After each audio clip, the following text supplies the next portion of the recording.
adabnya orang berdoa ya. Kadang kita berdoa itu seperti orang yang menuntut. Anugerahkan aku nikmat ya Allah, jangan kesengsaraan saja. Itu kan kayak nuduh Allah seolah-olah Allah itu tidak pernah ngasih kamu anugerah nikmat sama sekali.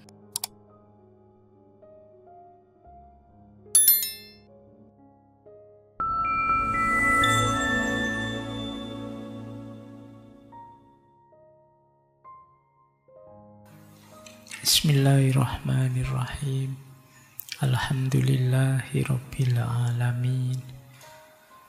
Assalatu wassalamu ala asyrafil anbiya'i wal mursalin Sayyidina wa maulana Muhammadin wa ala alihi wa ashabihi wa man tabi'ahum bi ihsanin ila yaumiddin.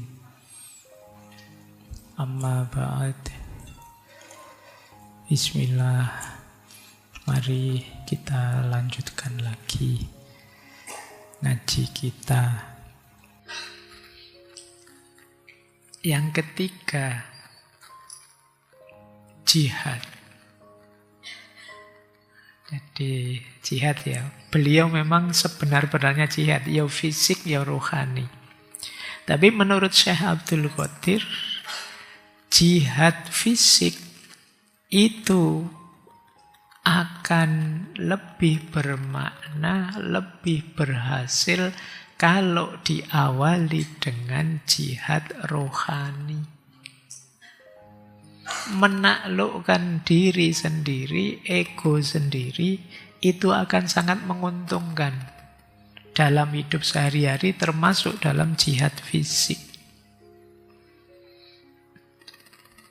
Jadi jihad bukan semata perang fisik, tapi pengorbanan roh demi mempertahankan keadilan yang dikehendaki Tuhan. Jadi jihad fisik ya, tapi harus didasari dengan kematangan rohani. Jihad yang bisa mengalahkan diri sendiri. Seperti tadi misalnya contoh-contoh ketika berhadapan dengan tawanan. Itu kan kelihatan beliau sudah matang jiwanya.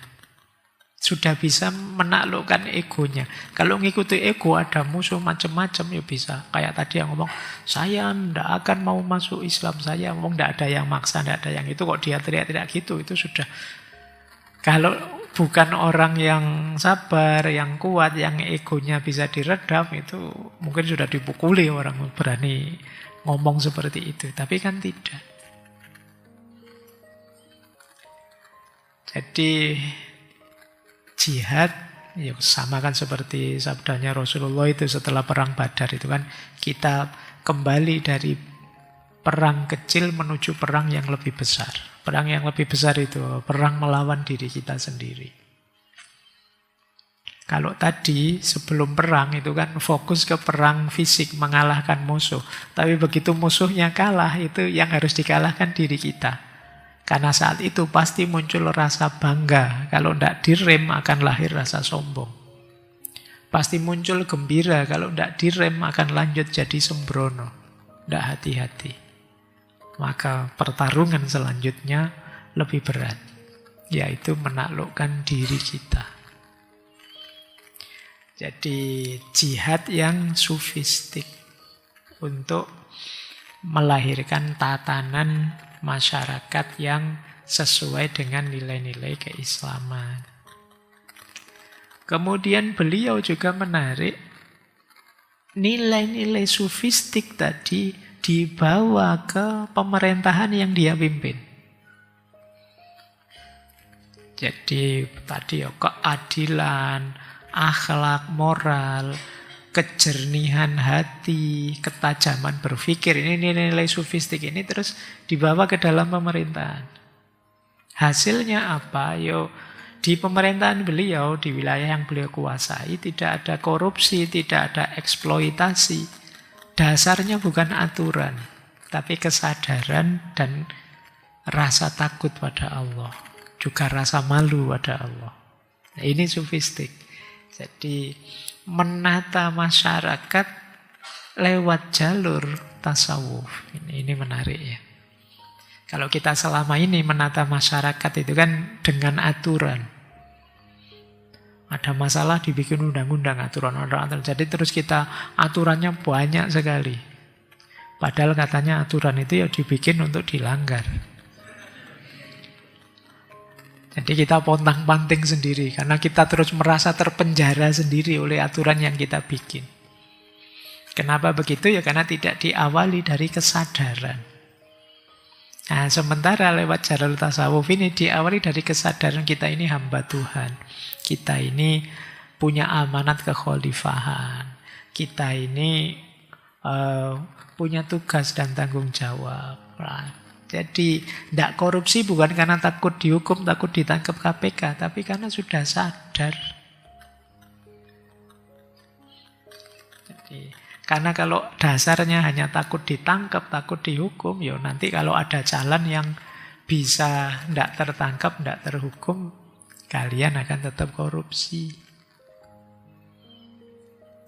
Maka proyek-proyek penyadaran versi beliau itu mungkin sekali-sekali teman-teman boleh diteliti deh gimana sih caranya.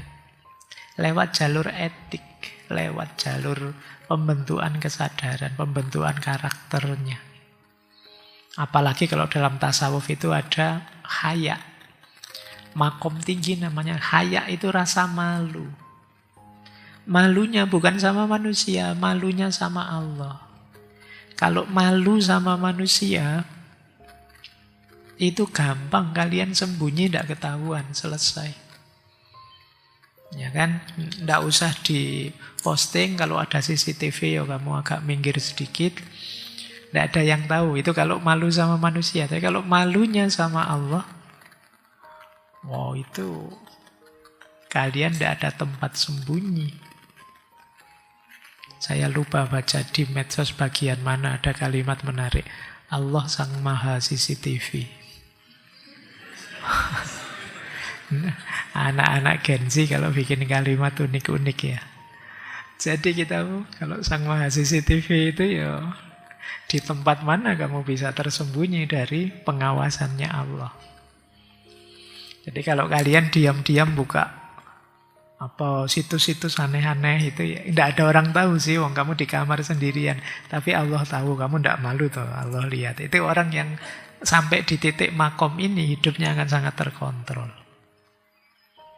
Ini makom kalau dalam tasawuf. Oleh karena itu, yuk coba ya, ini bagian dari olah batin, olah jiwa. Sebagai bekal aktivisme kita. Kalau sudah kita di makom itu, kita beraktivitas apapun akan lebih terkendali. Lanjut. Nah, pada akhirnya tasawuf oleh Syekh Abdul Qadir adalah sarana media untuk menjalankan amanat kekhalifahan dari Allah. Jadi tasawuf tidak sekedar jalan untuk kita dekat dengan Allah, titik. Tapi kalau sudah dekat dengan Allah, itulah titik awal kita untuk memberi kontribusi kemanfaatan kepada masyarakat sekitar. Logikanya sama, ketika kita sudah menaklukkan ego, saatnya kita berkontribusi kepada sekeliling kita yang positif. Jadi setelah dekat dengan Allah masih ada seri selanjutnya. Perjalanan kita adalah ngajak yang lain, nuntun yang lain untuk juga dekat dengan Allah. Tidak boleh egois. Selesai dengan dirinya. Yang penting aku baik, yang penting aku dekat dengan Allah, titik, selesai. Belum titik. Masih ada fase selanjutnya, fase aktivisme. Lah kebaikanmu itu gunanya apa untuk yang lain? Kalau hubungan kita dengan Allah sudah beres, saatnya sekarang kita mulai memperbaiki hubungan kita dengan sesama, dengan semesta. Itulah kenapa nanti beliau terus menegaskan diri jadi seorang pemimpin, jadi sufi yang sekaligus pemimpin. ternyata juga sukses, berhasil. Beliau dikenal sebagai tipe ideal sufi modern yang tangguh di medan perang, tapi lembut adab dan rohaninya, adil dalam memimpin, sekaligus bijak menghadapi perbedaan. Oh, ini 4 kualifikasi ini luar biasa kalau ada. Ya nanti calon presiden yang akan datang cari yang ini ya. Tangguh, kuat di medan, di arena pertempuran, arena manapun, tapi lembut adabnya dan rohaninya. Adil kalau mimpin, bijak kalau menghadapi perbedaan. Saya tidak tahu hari ini masih ada apa tidak. Ya di film-film ada ya. Kalau di dunia nyata mungkin agak berat. Tapi ya cari yang mendekati lah. Baik, ini prinsip-prinsip ya ketika tasawuf sebagai landasan aktivisme. Tidak sekedar landasan untuk lari dari dunia, kemudian membuang dunia demi Allah saja. Tapi di sini dunia dikelola sebagai bekal untuk nanti juga kembali kepada Allah. Baik, kita lanjutkan sekarang. Ini dari Mawaqif. Sebagian besar di kitab Mawaqif itu beliau mengawalinya dengan ayat Al-Quran terus ditafsirkan. Tapi tafsir versi beliau. Kalau dalam ilmu tafsir ini namanya tafsir isyari. Jadi kok ditafsirkan begitu? Karena sufinya mendapat isyarat dari Allah. Ini agak berbeda tafsir isyari ini. Kalau yang ahli tafsir mungkin bisa ya belajar di antara tema yang dia pelajari pasti ada jenis tafsir sufistik atau tafsir isyari. Jadi tafsir isyari itu dasarnya adalah isyarat-isyarat petunjuk dari Allah langsung dalam dirinya. Jadi bukan kreasi akal atau formalitas kebahasaannya. Jadi bukan kebahasaan, logika atau retorikanya. Tapi melalui komunikasi langsung, melalui kasyaf. Imam Ghazali menyebutnya laduni. Itulah kenapa nanti dengan model isyari ini bisa saja sufi yang berbeda, pemaknaannya berbeda. Atau berbeda dengan tafsir yang biasa. Jadi satu ayat itu bisa punya makna berbeda. Karena di antara kemukjizatan Al-Quran itu, siapa saja, dalam posisi apa saja, untuk kepentingan apa saja, itu bisa menemukan rujukan dalam Al-Quran. Ini yang disebut soleh likulli zaman wa makan. Sesuai di segala ruang dan waktu. Sehingga kadang-kadang ayat ini sebenarnya dulu konteksnya ini, tapi saat ini bisa dimaknai itu. Tak kasih contoh ya.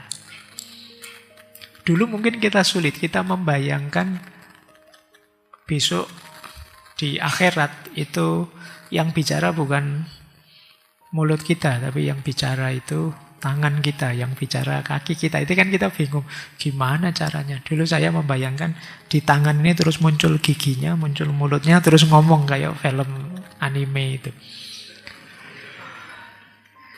Tapi ternyata kan sekarang orang tahu seperti apa tangan bicara. Ya kamu tiap hari kan yang bicara tanganmu, malah mulutmu sekarang jarang bicara.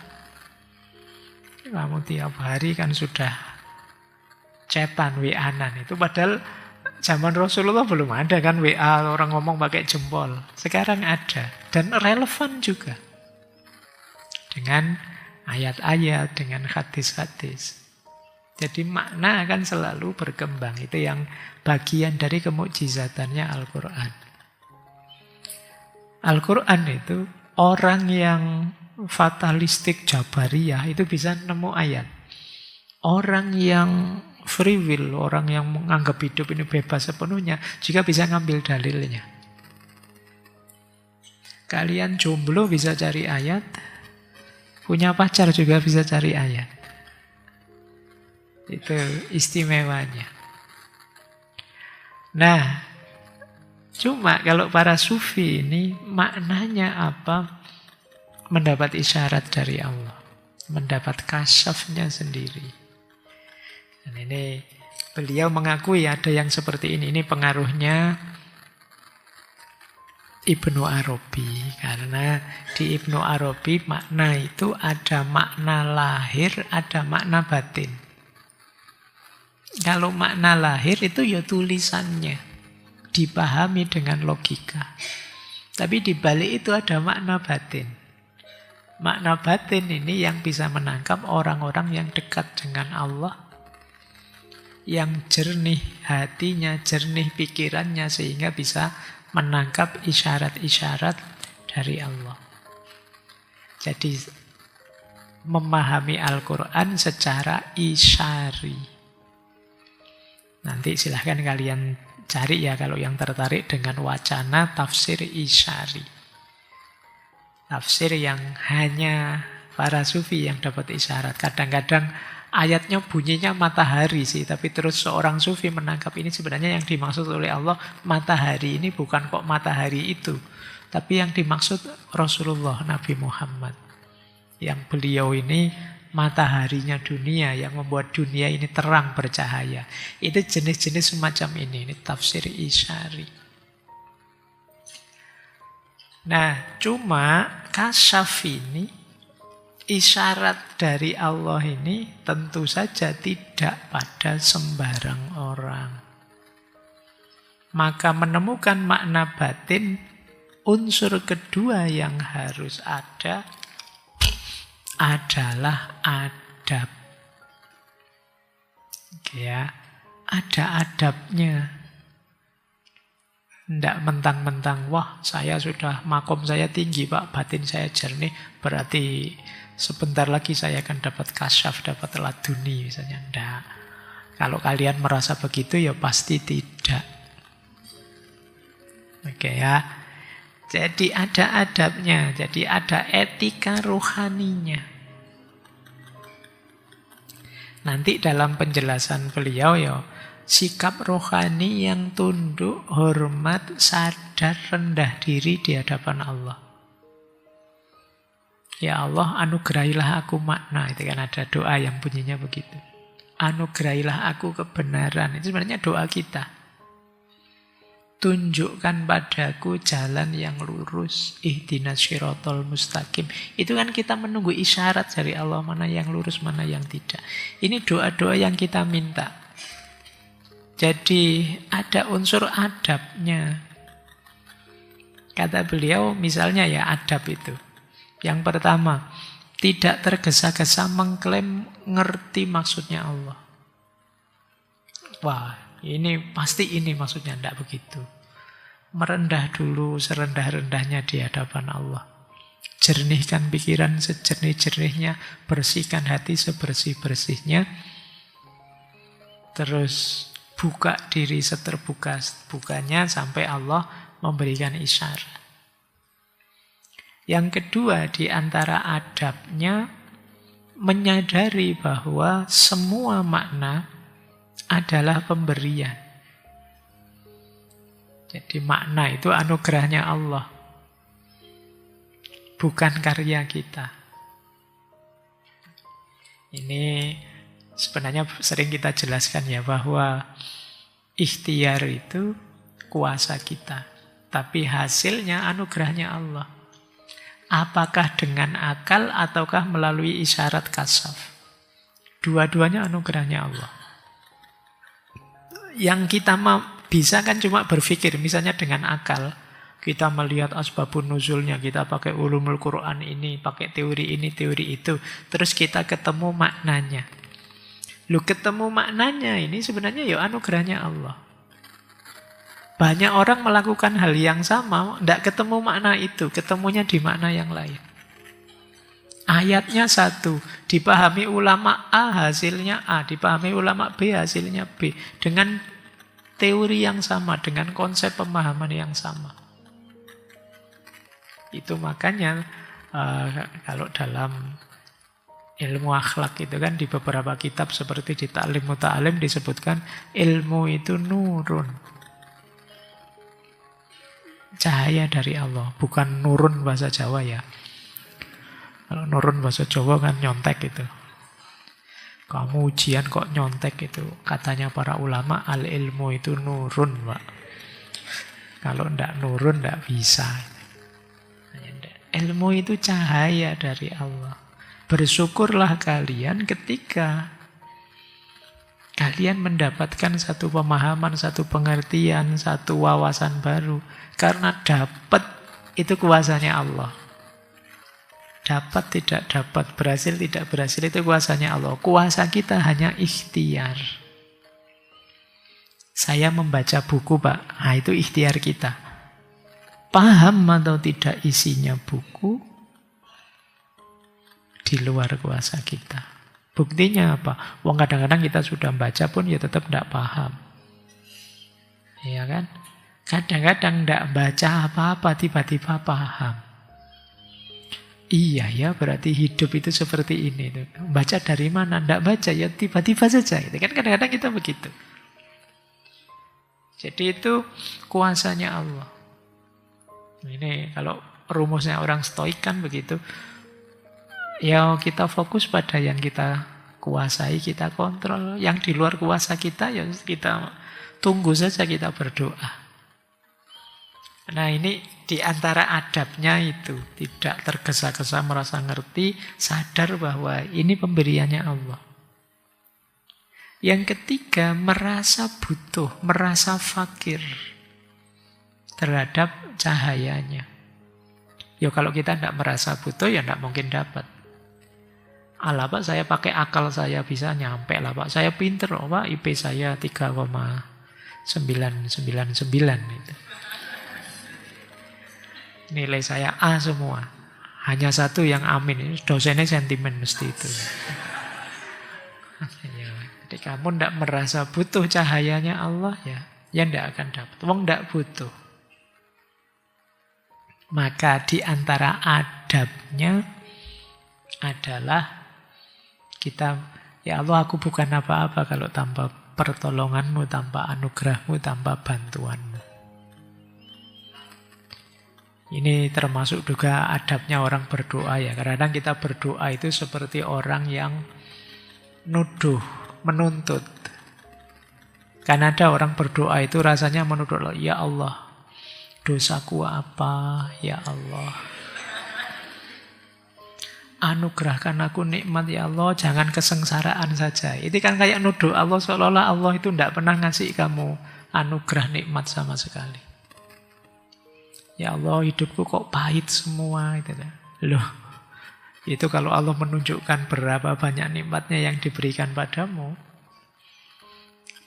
ya kamu akan shock. Tapi kita kan sering berdoa rasanya kayak orang nuduh. Kalau tidak nuduh ya nuntut. Ya Allah, bukankah Engkau sudah berjanji bahwa setiap doa akan Kau kabulkan? Ayo ya Allah, kabulkan. Ada yang nadanya begitu. Ada lagi yang kalau berdoa membaca puisi itu. Ujungnya kapan tidak tahu. Puitis sekali, panjang sekali. Minta apa tidak tahu, yang penting indah. Itu dulu pernah kita bahas ya di bab doa itu. Yang fokus pada retorikanya. Panjang sekali. Ya Allah, sebagaimana Engkau tahu, kita adalah makhlukmu yang penuh kelemahan, penuh daya. Itu arep ndonga apa to yang njaluk? Kok ya pengantarnya panjang sekali. Nah, jadi selain isyarat ada adab. Adab juga adalah menjaga diri dari penyalahgunaan wahyu. Kalau sejak awal niatnya jelek, tidak mungkin akan dapat isyarat ilahiyah. Jadi tidak hanya wadahnya harus bersih, motifnya juga harus bersih. Ya Allah, beri makna padaku yang pas untuk mengalahkan musuhku ini. Nah, itu motifnya sudah jelek. Ya Allah, tunjukkan ayat-ayat yang bisa membuat saya menjatuhkan musuh saya. Itu motifnya jelek. Pastikan motifnya kebenaran, kebaikan, keindahan hidup. Menurut Syekh Abdul Qadir, tanpa adab, seseorang bisa mencari makna Al-Quran untuk membenarkan nafsu atau egonya. Bukan untuk mencari Allah. Inilah yang terjadi, kata beliau, yang melahirkan fitnah aliran-aliran. Semuanya memanfaatkan Al-Quran dalam tanda petik untuk menjustifikasi alirannya. Aliran ini pakai ayat ini, aliran itu pakai ayat itu, dan masing-masing mengklaim dirinya lah yang paling benar. Jadi tidak diawali dari kebersihan jiwa, kejernihan hati, tapi diawali dari kelompok-kelompok dan aliran-aliran. Akhirnya ayat pun dipilih, akhirnya dalil pun diseleksi sesuai kepentingan, tafsir pun dirinci yang cocok dengan alirannya. Ini yang oleh Syekh Abdul Qadir disebut tidak adab. Di Al-Quran kita posisikan untuk melayani kepentingan kita. Bukan kita yang mengikuti petunjuknya Al-Quran. Ini yang kalau kita masuk lewat jalur isyarat tadi tidak akan mungkin dapat. Ya mungkin dapatnya lewat jalur akal, lewat jalur pikiran. Lanjut. Pada akhirnya isyarat dan adab harus bersatu. Disitulah nanti muncul fahmun jadid. Pemahaman yang baru. Jadi gabungan antara isyarat dan adab itulah nanti melahirkan tafsir baru. Yang menurut beliau pasti tidak bertentangan dengan syariat dan pasti kontekstual. Karena nyambung dengan situasi saat itu sesuai yang diisyaratkan oleh Allah. Jadi isyarat adalah wahyu dalam tanda petik, ilham kasfi yang datang dari Allah, bukan sesuatu yang dikejar dan dipaksakan, sementara adab ini saringannya. Sering ya saya jelaskan di banyak momen itu. Jiwa kita ini nanti wadahnya. Kalau wadahnya tidak cocok, isi yang masuk juga tidak akan bisa datang. Maka bentuk jiwamu agar bisa menerima wadahnya. Untuk bisa menerima cahaya ya berarti wadahnya juga harus siap menampung cahaya. Dia harus jernih. Disitulah nanti menurut beliau melahirkan fahamun jadid. Faham yang baru. Tafsir yang baru yang senantiasa kontekstual. Yang saat ini sedang terpendam, karena tadi istilahnya makna batin. Jadi Syekh Abdul Qadir menganalogikan makna batin itu seperti ketika Nabi Musa dan Nabi Khidir. Ketika Musa belajar pada Khidir, itu kan di antara ujiannya pada Nabi Musa, itu diminta memperbaiki dinding rumahnya anak yatim, yang di bawahnya ada harta karunnya. Biar nanti anak yatim yang memiliki hak atas rumah itu bisa mendapatkan harta karunnya. Terus dindingnya dibantu ditegakkan oleh Khidir.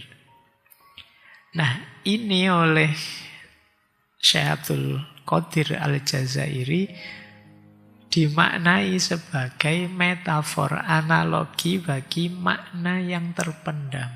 Khazanah yang terpendam. Ini nanti bisa dibaca ya, surat Al-Kahfi. Jadi makna yang oleh Nabi Khidir disembunyikan, yang hanya bisa digali oleh orang yang layak secara spiritual.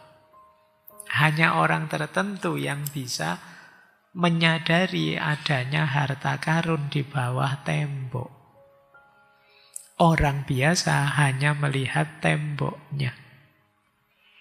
Melihat tembok bukan berarti salah. Memang kenyataannya yang terlihat tembok. Tapi di balik tembok itu ada harta karunnya. Nah, yang tahu harta karun itu siapa? Ya yang punya harta sebelumnya yang menaruh di situ. Yang ngerti khazanah itu kalau Al-Quran ya yang menurunkannya yaitu Allah. Itulah kenapa kita buka diri kita lebar-lebar, kita bersihkan sebersih-bersihnya sehingga Allah berkenan menganugerahkan cahayanya.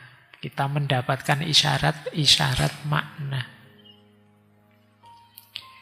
Baik, ini bagian dari mawakif ya. Nanti banyak sekali yang diawali ayat terus dimaknai, ditafsirkan dengan pola semacam ini. Isyarat dan adab. Ya kalau beliau adabnya sudah jaminan. Cuma, Pak saya bisa Pak pakai metode ini. Bisa tapi prosesnya panjang.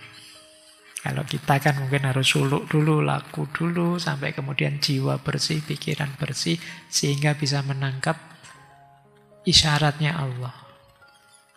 Mendapat pengetahuan langsung. Kalau kata Imam Ghazali, jenis laduni. Baik, lanjut.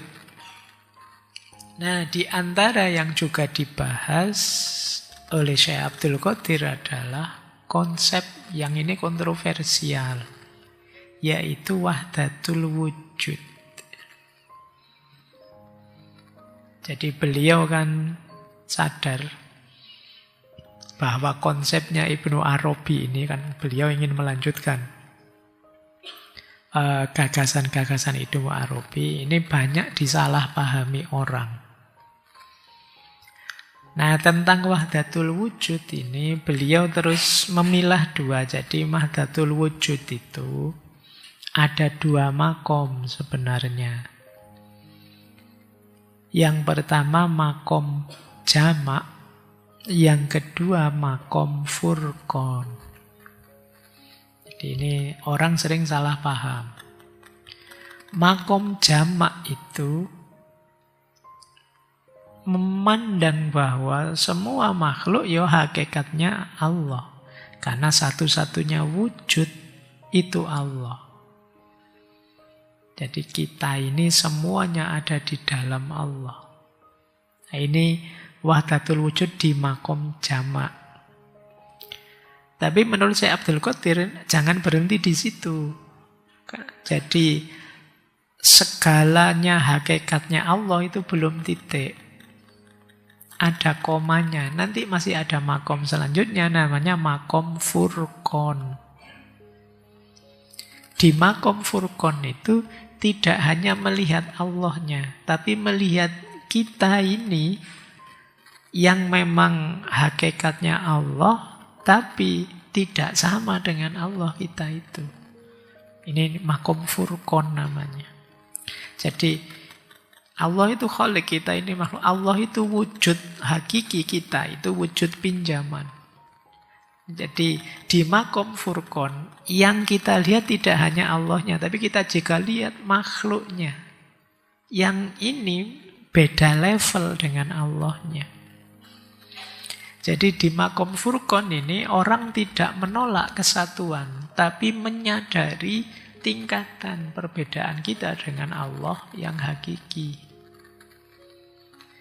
Jadi setelah sadar kesatuan, terus sadar perbedaan. Ya kalau pakai Mudahnya pakai kalimatnya Pancasila itu loh. Bhinneka Tunggal Ika. Hakikatnya kita itu ika, tapi kan tetap bhinneka. Tetap berbeda-beda. Tinggal sudut pandangnya sekarang diperluas. Oh iya, kalau dari perspektifnya Allah, ya hakikatnya segalanya itu ilahiyah. Karena wujud yang hakiki Allah. Tapi kalau dibanding dengan manusia, ada level yang tidak sama antara Kholik dengan makhluknya. Menurut saya Abdul Qadir, makom Furqan ini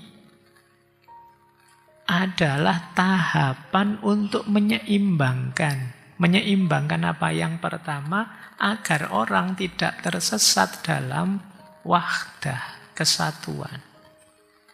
Kenapa? Kalau orang tersesat dalam wahdah, kemungkinan nanti jatuhnya seperti beberapa sufi yang dikritik minggu lalu. Anti syariat, anti hukum. Kenapa? Lo levelku sudah Tuhan. Ngapain masih sholat? Level makomu rendah yang masih sholat itu. Ini sudah tinggi saya. Bisa ke situ nanti. Ini menghindari itu. Yang kedua, menghindari ekstrim yang lain. Menganggap syariat saja yang benar, yang batinnya tidak. Nah, ini juga kebalikannya. Jadi yang satu ekstrim bahwa kita ini sepenuhnya Tuhan, yang satu ekstrim bahwa hidup ini ya lahiriah saja, syariat saja. Jadi harus imbang dua-duanya.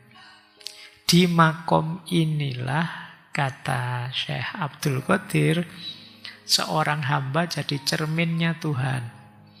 Yang sadar wujudnya, sadar keterbatasan dirinya. Furqan bukan pemisahan yang meniadakan kesatuan, melainkan penyeimbang yang mematangkan pandangan spiritual. Jadi yang bilang bahwa makhluk dan Tuhan, kawula dan Gusti itu hakikatnya satu, tidak salah, tapi ini makom jamak namanya. Tapi setelah itu kalau kita melihat makhluk dan Tuhan secara bersama-sama, kita akan sadar beda levelnya. Inilah yang disebut makom Furqan. Berarti kita itu ya ada unsur-unsur yang tidak sama dengan Tuhan sepenuhnya. Itulah kenapa biar seimbang ya tadi di Furqan dibedakan. Jadi yo ada syariat, ada hakikat. Tidak semuanya hakikat. Ada syariat. Beliau lebih mendetailkan lagi. Coba dicek. Bedanya orang di makom Furqan atau orang tidak peduli Furqan. Orang yang di makom Furqan tahu bahwa hanya Allah yang wujud, tapi tidak melupakan makhluk. Yang itu tidak sama dengan Allah. Melihat Tuhan di balik segala sesuatu tanpa mengingkari bentuk lahirnya. Di balik alam ini ada Tuhan, tapi alam bukan Tuhan. Di balik diri kita, di unsur paling dalam ada wa nafakha fihi min ruhi. Ada unsur ilahiyahnya, tapi kita secara utuh ini ya bukan Tuhan. Jadi melihat Tuhan di balik segala sesuatu tanpa mengingkari bahwa sesuatu itu bukan Tuhan. Ini berarti orang di makom Furqan. Tunduk pada syariat dan tidak merasa bebas dari perintah dan larangan. Menjalani dunia dengan adab dan amanah, bukan menghindar atau menolak. Tidak merasa, sudahlah saya sudah lebur, aku ndak ada, yang ada hanya Allah saja. Itu terus ndak mau ngapa-ngapain. Dan memahami tugas sebagai khalifah bukan hanya makhluk yang fana dalam cinta. Ini orang yang sadar seperti ini, makomnya namanya makom Furqan. Bedanya apa dengan orang yang tidak peduli Furqan? Menurut Syekh Abdul Qadir, yang pertama, orang yang tidak peduli makom furqan itu merasa dirinya sudah jamak bersatu dengan Tuhan, terus mengabaikan tanggung jawab dunia. Apalagi kemudian menyalahgunakan konsep wahdatul wujud untuk melegitimasi penyimpangan-penyimpangan. Dulu banyak cerita-cerita ya, kadang-kadang orang awam tertentu yang belum paham apa-apa. Misalnya diminta mati sakjroning urip itu. Padahal itu simbolisme menaklukkan ego. Bagi orang yang tidak ngerti kan, berarti hidup ini lebih baik mati terus ya.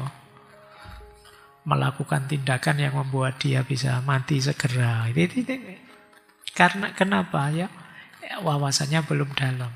Makanya ada orang yang menyalahgunakan konsep wahdatul wujud untuk melegitimasi penyimpangan. Terus yang ketiga cirinya, orang yang tidak mengindahkan furqan itu mengira bahwa makom tertinggi berarti bebas dari syariat. Yang masih syariat, makomnya masih rendah. Oke, jadi ini untuk membanding seorang yang ada di makom furqan atau tidak.